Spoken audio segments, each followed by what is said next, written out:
Hi everyone. Welcome back to my channel. ఈరోజైతే నేను Cognizant గురించి డౌట్స్ ఉంటే అవన్నీ క్లియర్ చేద్దామని అనుకుంటున్నాను. అండ్ ఫస్ట్ ఆఫ్ ఆల్ ఎలాంటి డౌట్స్ అంటే కాగ్నిజెంట్ రిజల్ట్ బేస్డ్. అంటే మీరు ఇంటర్వ్యూ ఇచ్చిన తర్వాత మీకు నమ్ ఆఫర్స్ కంపల్సరీయా? అంటే నమ్ ఆఫర్స్ 1 ఉండాలా? 0 ఉంటే రాదా? ఇలాంటి డౌట్స్ ఇంకా టాలెంట్ అక్విజిషన్ మెయిల్ కంపల్సరీ రావాలా? చాలామంది అడుగుతున్నారు టాలెంట్ అక్విజిషన్ మెయిల్ ఉంటేనే ఆఫర్ లెటర్ వస్తదా? లేకపోతే రాదా? అండ్ ఇంకా ఎప్పుడు ఆఫర్ లెటర్ వస్తది? ఎల్‌ఓఐ వచ్చిన తర్వాత ఎన్ని డేస్‌కి ఆఫర్ లెటర్ వస్తది? ఆన్‌బోర్డింగ్ ఎప్పుడొస్తది? ఆఫర్ లెటర్ తర్వాత బ్యాక్‌గ్రౌండ్ వెరిఫికేషన్ ప్రాసెస్ ఎలా ఉంటది? ఎలాంటి మిస్టేక్స్ చేయకూడదు? అనేది చాలామంది చాలా క్వెషన్స్ అయితే వేస్తున్నారు. అండ్ ఈ వీడియోలో అయితే నేను అన్నీ సాల్వ్ చేస్తాను. ఫస్ట్ ఆఫ్ ఆల్ నమ్ ఆఫర్స్ దగ్గరికి వద్దాము. నమ్ ఆఫర్స్ అసలు నమ్ ఆఫర్స్ 1 ఉంటేనే వస్తదా? 0 ఉంటే మనకి ఎల్‌ఓఐ రాదా? అనేది చాలా మందికి డౌట్ ఉండే. ఫస్ట్ ఆఫ్ ఆల్ నమ్ ఆఫర్స్ 1 ఉంటే 70% మీకు కన్ఫర్మ్‌గా వచ్చినట్టే. ఇప్పుడు మీకు నమ్ ఆఫర్స్ 0 ఉంది అనుకోండి. మీరేం వర్రీ అవ్వాల్సిన అవసరం లేదు. ఎందుకంటే నమ్ ఆఫర్స్ అనేవి అందరికీ ఒకేసారి అప్డేట్ అవ్వట్లేదు. ఫేజెస్‌లో అప్డేట్ అవుతున్నాయన్నమాట. అంటే నవంబర్ 26, నవంబర్ 27 ఇంటర్వ్యూ ఇచ్చారు కొంతమంది. వాళ్ళలో కూడా ఓన్లీ కొంతమందికి ఒక 4 డేస్‌లో అప్డేట్ అయిపోయింది నమ్ ఆఫర్స్ అనేది. 0-1కొచ్చేసింది. అండ్ వాళ్ళకి డిసెంబర్ 13న ఎల్‌ఓఐ కూడా వచ్చింది. అండ్ కొంతమందికి నిన్న, నిన్న నమ్ ఆఫర్స్ 1గా కన్వర్ట్ అయింది. సో, అలా వర్రీ అవ్వాల్సిన అవసరం లేదు. మీరు 1 మంత్ లోపల అది కంపల్సరీగా 1గా కన్వర్ట్ అయ్యే ఛాన్స్ ఉంది. If you give interview very well. బాగా నేను చెప్పాను అని అనుకున్నట్టయితే మీరేం ఫీల్ అవ్వద్దు, భయపడొద్దు. ఈవెన్ మీరంత పర్ఫెక్ట్‌గా ఇవ్వలేదు అని అనుకున్నా సరే, be positive. Let's be positive. Have a hope on it. Okay.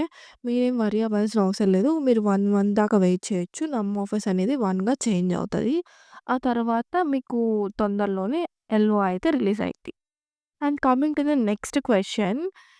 LOI వచ్చినాక టాలెంట్ అక్విజిషన్ మెయిల్ కంపల్సరీయా? కాదా? అనైతే అడుగుతున్నారు. ఇదైతే నేను చూసాను. టాలెంట్ అక్విజిషన్ మెయిల్ అయితే కంపల్సరీ కాదు అని చాలామంది చెప్పారు నాకు. ఎందుకంటే డిసెంబర్ 13న ఎల్‌ఓఐ వచ్చిన వాళ్ళకి మొన్ననే టాలెంట్ అక్విజిషన్ మెయిల్ వచ్చింది కొంతమందికి. కొంతమందికి మెయిల్ అయితే టాలెంట్ అక్విజిషన్ మెయిల్ అయితే కొంతమందికి రాలేదు. వాళ్ళకి నేను చెప్తున్నాను. ఎలాంటి వర్రీ అవ్వాల్సిన అవసరం లేదు. మనకి వస్తే 1 ఆర్ 2, 3 డేస్‌లో వస్తది.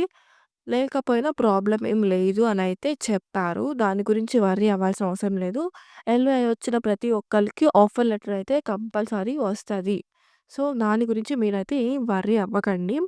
బికాస్ నేను కూడా టాలెంట్ అక్విజిషన్ మెయిల్ రాలేదేంటి అనైతే అనుకుంటున్నాను. బట్ దానివల్ల ఏం ప్రాబ్లమ్ లేదు. ఎందుకంటే ఎల్‌ఓఐ వస్తే కంపల్సరీగా మన ఆఫర్ కన్ఫర్మ్ అయినట్టే. అండ్ ఆఫర్ లెటర్ కూడా వస్తుంది అనైతే చెప్పారు.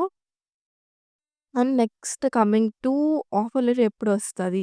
ఎల్‌ఓఐ తర్వాత. మనకి నమ్ ఆఫర్ వచ్చిన తర్వాత ఎల్‌ఓఐ అయితే వస్తది. ఎల్‌ఓఐ వచ్చిన తర్వాత ఒకవేళ టాలెంట్ అక్విజిషన్ మెయిల్ వస్తే కంపల్సరీ 3-7 డేస్‌లో ఆఫర్ లెటర్ అయితే రిలీజ్ అవుతుంది. అలా కాదు టాలెంట్ అక్విజిషన్ మెయిల్ రాకపోయినా సరే కొంచెం ఒక 5-10 డేస్ అటు ఇటుగా ఆఫర్ లెటర్ అయితే రిలీజ్ అవుతది. And next offer letter release అయినాక మీకు ఒక 3-48 అవర్స్‌లో మీకు ఇంకో మెయిల్ అయితే వస్తది. ఏంటంటే బ్యాక్‌గ్రౌండ్ వెరిఫికేషన్ మెయిల్ అనమాట. అందులో మనం డాక్యుమెంట్స్ అన్నీ అప్‌లోడ్ చేయాలి. ఎనీ కైండ్ ఆఫ్ మిస్టేక్స్ అయితే మనం చేయకూడదు. నీట్‌గా చూసుకొని ప్రాబ్లమ్ లేకుండా అప్‌లోడ్ చేసుకోండి. ఎంత కరెక్ట్‌గా అప్‌లోడ్ చేస్తే జాయినింగ్ ప్రాసెస్ అంత స్మూత్‌గా, అంత ఫాస్ట్‌గా అయిపోతుంది. మీరు మిస్టేక్స్ చేస్తే జాయినింగ్ ప్రాసెస్ అనేది డిలే అవుతుంది. ఒక ఒక 2 నుంచి 3 వీక్స్ వరకి మీకు డిలే అయితే అవుతది. మీరు మిస్టేక్స్ చేసినట్టయితే. సో, ఆఫర్ లెటర్ వచ్చిందంటే మీకు ఇమ్మీడియేట్‌గా బ్యాక్‌గ్రౌండ్ వెరిఫికేషన్ ప్రాసెస్ అయితే అవుతది. అండ్ జాయినింగ్ గూడా వస్తది. సో, జాయినింగ్ మెయిల్ ఏంటంటే మీకు ఒక 14 డేస్ గ్యాప్ అయితే ఉంటది జాయినింగ్ ఇచ్చిన తర్వాత. సో, మీరు కావాల్సినయి అన్నీ అరేంజ్ చేసుకోవచ్చు, అడ్జస్ట్ చేసుకోవచ్చు. అండ్ జాయినింగ్ మెయిల్ ఇచ్చినప్పుడు మీకు లొకేషన్ గూడా ఇస్తారు. కానీ కొన్ని సార్లేంటంటే మాక్సిమం ఎలా ఇస్తున్నారంటే ఫర్ ఎగ్జాంపుల్ చెన్నై అయితే మీకు చెన్నై లొకేషన్ అనైతే ఇస్తారు. జాయినింగ్ డేట్ ఇచ్చి లొకేషన్ అని బెట్టి చెన్నై అని బెడతారు. మీకు ఎగ్జాక్ట్ లొకేషన్ అయితే ఇప్పుడే ఇవ్వరు. ఒక జాయినింగ్‌కి ఒక 3 డేస్ ముందనమాట. లైక్ ఒక 3, 4 డేస్ ముందు ఒక మెయిల్ అయితే పంపిస్తారు మనకి. ఆ మెయిల్‌లో జాయినింగ్ అడ్రెస్ అయితే ఉంటది. సో, మీరిప్పుడే నాకు ఏంటి ఓన్లీ చెన్నై అనొచ్చింది, ఓన్లీ బెంగుళూరు వచ్చింది, ఓన్లీ హైదరాబాద్ వచ్చింది, ఆర్ ఓన్లీ కోయంబత్తూర్ వచ్చింది. ఎక్కడికెళ్ళాలి అనైతే వర్రీ అవ్వద్దు.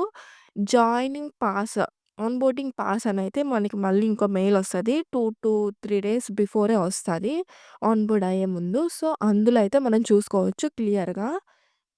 అక్కడ మనకి జాయినింగ్ లొకేషన్ అయితే ఇస్తారు వాళ్ళు. సో, ఇంకా మీకు కాగ్నిజెంట్ గురించి ఎనీ కైండ్ ఆఫ్ డౌట్స్ వస్తే మాత్రం నాకైతే కమెంట్‌లో చెప్పండి. నేనైతే చెప్తాను. ఆన్సర్ చేయడానికి ట్రై చేస్తాను. అండ్ నెక్స్ట్ ఎలాంటి వీడియో కావాలి మీకు like stipend details, salary details or any kind of doubts లేకపోతే నమ్ ఆఫర్స్ ఎలా చెక్ చేసుకోవాలి ఇవేమైనా తెలియకపోతే కామెంట్ చేయండి. నేనైతే ష్యూర్‌గా హెల్ప్ చేస్తాను. Thank you everyone. Thank you for watching. Please do subscribe for more updates.